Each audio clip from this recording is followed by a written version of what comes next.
Well, one of the first things we're going to do is we're going to apply some water just to make sure that there's not a cure and seal on here. Looks like it's sort of soaking in. Does that tell us we don't have a sealer? Correct. I'm spraying water on the floor right now just to make sure everything's getting absorbed. I can see right away that the water's pulling away in this area here, and we need to spot degrease this.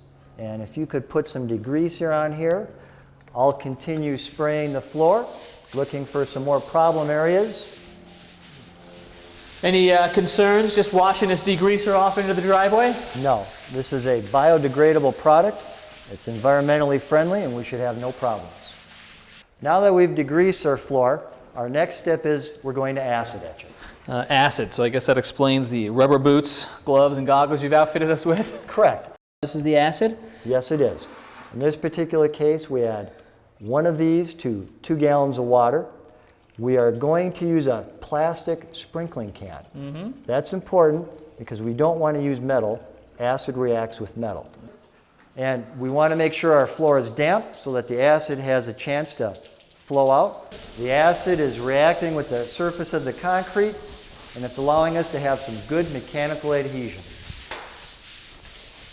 Now that we've finished acid etching, we're just going to rinse whatever dirt or loose particles were created and get the floor clean again. So no concerns about rinsing the acid out into the driveway? No, the acid has all reacted with the concrete and has become a salt. When the acid reacts with the concrete, it leaves little tiny particles of grit behind.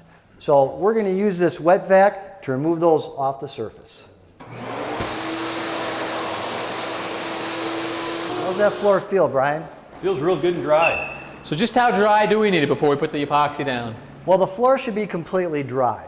Next step is we mix our epoxy together. And epoxy comes in 2 parts, a part A and a part B. You need to mix the 2 of them together for that chemical reaction to occur. Mix it well, wait 30 minutes, and we're ready for application. So 30 minutes to set up and now we can paint, and how long do we have to work with it? The epoxy has 2 to 2.5 hours of pot life. That's why we don't want to mix up any more than we need to ahead of time.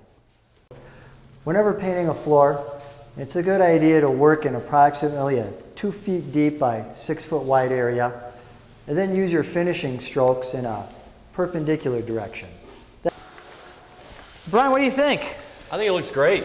You know, 1 coat does look good, but if we put 2 down, it's going to look fabulous.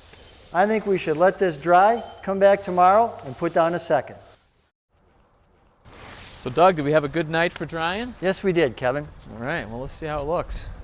Hey, good morning, Brian. Morning. Can I walk on it? Absolutely. All right. Brian, what do you think? I think it's definitely an improvement for what we had. It does look good, but I can see a few places where it's a little bit thin and not quite as uniform as it could be. So 2nd coat? Yeah, a 2nd coat will take care of these problems, and there's something else we can do to dress this floor up even more. As a decorative effect, we have these color flakes that we can add to the finished floor system.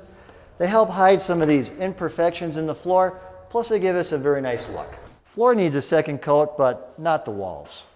Brian, we've got enough painted here now that it's time to start putting the color flakes down. It's important to put the color flakes down into the epoxy while it's still wet so we have good adhesion. How's that look, Brian? I think that looks really good. That looks like a good job.